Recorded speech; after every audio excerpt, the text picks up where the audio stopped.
Hello friends, അസ്സലാമലൈക്കും. Welcome back to my channel. അപ്പോൾ ഇന്ന് ഞാനിവിടെ വേറൊരു ഇഫ്താർ സ്നാക്കുമായിട്ടാണ് വന്നിട്ടുള്ളത്. അപ്പോൾ നമുക്ക് ഡയറക്റ്റ് വീഡിയോയിലേക്ക് കിടക്കാം.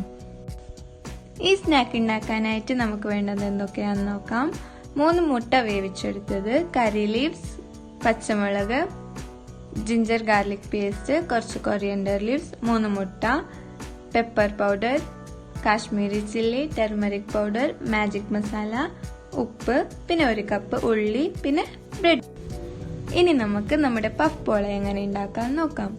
ആദ്യം 3 മുട്ടയിലോട്ട് 1 ടേബിൾ സ്പൂൺ പച്ചമുളക്, 2 ടേബിൾ സ്പൂൺ കൊറിയൻഡർ ലീവ്സ്, പിന്നെ 1 നുള്ളു ഉപ്പും കൂടി ചേർത്തിട്ട് നന്നായി ഒന്ന് മിക്സ് ആക്കിയെടുത്ത് ഒരു സൈഡിലോട്ട് മാറ്റി വെക്കാം. നെക്സ്റ്റ് നമുക്ക് ഇതിനു വേണ്ടിയിട്ടുള്ള മസാല തയ്യാറാക്കിയെടുക്കാം.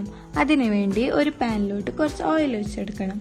ഓയിൽ ഒന്ന് നന്നായി ചൂടായി വരുമ്പോൾ അതിലോട്ട് ഉള്ളി, കറി ലീവ്സ്, പച്ചമുളക്, പിന്നെ നമ്മുടെ ജിഞ്ചർ ഗാർലിക് പേസ്റ്റും കൂടി ഇട്ടുകൊടുക്കണം. ഇതിലോട്ട് നമ്മൾ എടുത്തു വെച്ചിട്ടുള്ള മസാലപ്പൊടികളും കൂടി ചേർത്തിട്ട് നന്നായി ഒന്ന് വഴറ്റിയെടുക്കണം. നന്നായി ഒന്ന് വഴറ്റിയെടുത്തതിന് ശേഷം ഒരു 3 ടേബിൾ സ്പൂണോളം വെള്ളം ഒഴിച്ചെടുക്കുക. എന്നിട്ട് ഇത് വേവാനായിട്ട് ഒരു 5 മിനിറ്റോളം ഇതിനെ മൂടി വെക്കണം.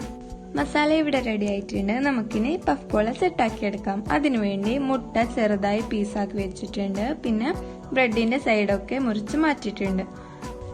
ആദ്യം ഒരു സോസ് പാനിലോട്ടോ അതോ ഇതുപോലത്തെ ഒരു കുക്കറിലോട്ടോ കുറച്ച് നെയ്യ് ഒഴിച്ചെടുത്ത് നന്നായി ഒന്ന് സ്പ്രെഡ് ചെയ്തെടുക്കാം.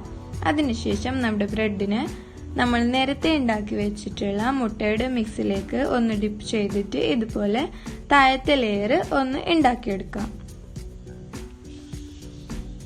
അപ്പോൾ താഴത്തെ ലെയർ ഒന്ന് ഫുള്ള് കവറാക്കി എടുത്തതിന് ശേഷം നമ്മുടെ മസാല അതിന് മുകളിലായിട്ട് ഇട്ട് കൊടുക്കണം. നെക്സ്റ്റ് ലെയർ നമ്മുടെ മുട്ടയാണ്. മുട്ട ഇതുപോലെ വെച്ചെടുക്കാം. അതിനുശേഷം താഴത്തെ ലെയർ പോലെ തന്നെ മുകളിലും ഒരു ലെയർ ഉണ്ടാക്കിയെടുക്കാം.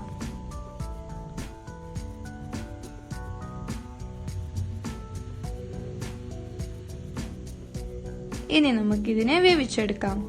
2 സൈഡും ഒന്ന് വേവിച്ചെടുക്കണം. ഇത്രയേ ഉള്ളൂ. നമ്മുടെ പഫ് പോള റെഡി ആയിട്ടുണ്ട്. വളരെ ഈസിയാണ്, ടേസ്റ്റിയാണ്. എല്ലാവരും ട്രൈ ചെയ്യുക.